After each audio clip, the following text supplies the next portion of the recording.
வணக்கம். இன்றைக்கி நம்ம கருப்பு உளுத்தம் பருப்பு பொடி சாதம் எப்படி செய்கிறதுன்னு பார்க்கலாம். நம்ம உணவில் அடிக்கடி கருப்பு உளுந்து சேர்த்துக்கிறது ரொம்ப நல்லது.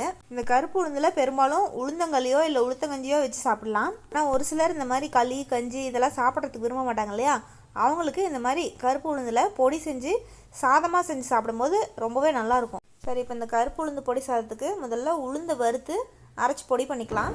அதுக்கு கருப்பு உளுந்து வாங்கிட்டு வந்து நல்லா கழுவிட்டு ஒரு 10 நிமிஷம் உணர்த்திக்கலாம். இந்த உளுத்தம் பருப்பை கழுவிட்டு வெயிலில் காய வைக்கணும்லாம் அவசியம் இல்லை. சும்மா ஒரு 10 நிமிஷம் அந்த தண்ணியெலாம் வடிஞ்சால் போதும். ஏன்னா நம்ம வறுத்துட்டு தானே செய்ய போகிறோம், அதனால் நல்லா காயணும்னு அவசியம் இல்லை. உளுத்தம் பருப்பை நல்லா வறுத்துட்டு காரத்துக்கு தகுந்த மாதிரி வரமிளகாவும் மிளகும் சேர்த்துக்கலாம். மிளகும் போட்டு ஒரு 2 நிமிஷம் நல்லா கிளறி விட்டு தீ அணைச்சிடலாம்.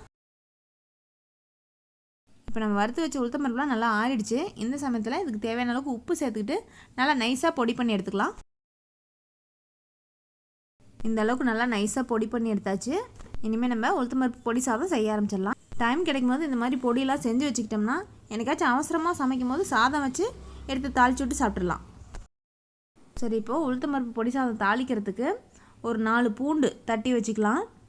அப்புறம் பச்சை வேர்க்கடலை ஒரு கை எடுத்து வச்சுக்கலாம். அப்புறம் வாசனைக்கு கொஞ்சம் கொத்தமல்லி தழை, அப்புறம் ஒரு 1/4 டீஸ்பூன் சீரகம். இப்போது சாதம் கொஞ்சம் நேரம் ஆற வச்சுட்டு உளுத்தம் பருப்பு பொடியை தாளித்து விட்டுக்கலாம். நான் இந்த பொடி சாதத்துக்கு தேங்காய் எண்ணெய் ஊற்றிக்கிறேன். எண்ணெய் காஞ்சதும் சீரகம் போடலாம். கருவேப்பிலை வரணுங்க. கருவேப்பிலை பொரியிட்டு வந்து தட்டி வச்ச பூண்டு இருக்கு இல்லையா, அதை சேர்த்துக்கலாம். அப்புறம் பச்சை வேர்க்கடலை. இந்த வேர்க்கடலை வந்துட்டு கூடுதல் சுவைக்கு தான், தேவைப்பட்டால் சேர்த்துக்கலாம், இல்லைன்னா வேண்டாம். வேர்க்கடலை செவந்ததும் நம்ம அரைச்சி வச்சுருந்தோம் இல்லையா உளுத்தம் பருப்பு பொடி, அதை 2 ஸ்பூன் சேர்த்துக்கலாம். அதை நல்லா கலந்து விட்டு கடைசியாக கொத்தமல்லி தழை போடலாம். இந்த சமயத்தில் தீ அணைச்சிட்டு ஆற வச்சுருந்தோம் இல்லையா சாதம், அதையும் இதிலே சேர்த்துக்கலாம். இதை நல்லா கலந்து விட்டு அந்த உளுத்தம் பருப்பு பொடி அரைச்சி வச்சுருந்தோம் இல்லையா, அதுலேருந்து ஒரு ஸ்பூன் எடுத்து இந்த சமயத்தில் கலந்துக்கிறேன். இப்போ ஒரு ஸ்பூன் இந்த உளுத்தம் பருப்பு பொடி கலந்துக்கிறது வந்து நல்லா வாசனையாகவும் டேஸ்ட் இன்னும் கொஞ்சம் கூடுதலாகவும் இருக்கும். அதுக்காக தான் நம்ம எப்பயும் உளுத்தம் பருப்பு சாதம்லாம் செஞ்சோம்னா அது கொஞ்சம் டேஸ்ட் கம்மியாக இருக்கிறதுனால நிறைய பேர் அதை விரும்ப மாட்டாங்க.